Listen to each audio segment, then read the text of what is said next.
Remember when I said that a computer is a device that stores and processes data by performing calculations? Whether you're creating an artificial intelligence that can beat humans at chess, or something more simple like running a video game, the more computing power you have access to, the more you can accomplish.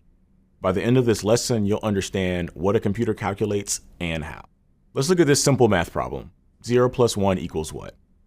It only takes a moment to come up with the answer 1, but imagine that you needed to do 100 calculations that were this simple. You could do it, and if you were careful, you might not make any mistakes. But what if you needed to do 1,000 of these calculations? How about 1,000,000? How about 1,000,000,000? This is exactly what a computer does. A computer simply compares ones and zeros, but millions or billions of times per second. Wowza.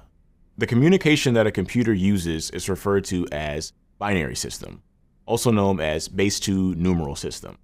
This means that it only talks in ones and zeros. You may be thinking, okay, my computer only talks in ones and zeros, how do I communicate with it? Think of it like this.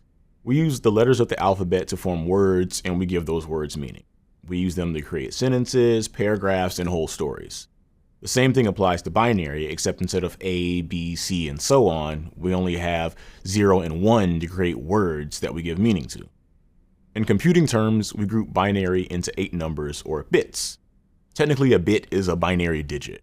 Historically, we use 8 bits because in the early days of computing, hardware utilized the base 2 numeral system to move bits around.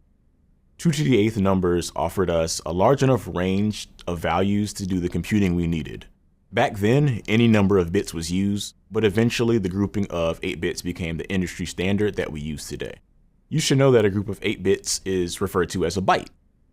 So a byte of zeros and ones could look like 100111011. Each byte can store 1 character, and we can have 256 possible values thanks to the base 2 system, 2 to the 8th. In computer talk, this byte can mean something like the letter C. And this is how computer language is born. Let's make a quick table to translate something a computer might see into something we'd be able to recognize. What does the following translate to? Did you get hello?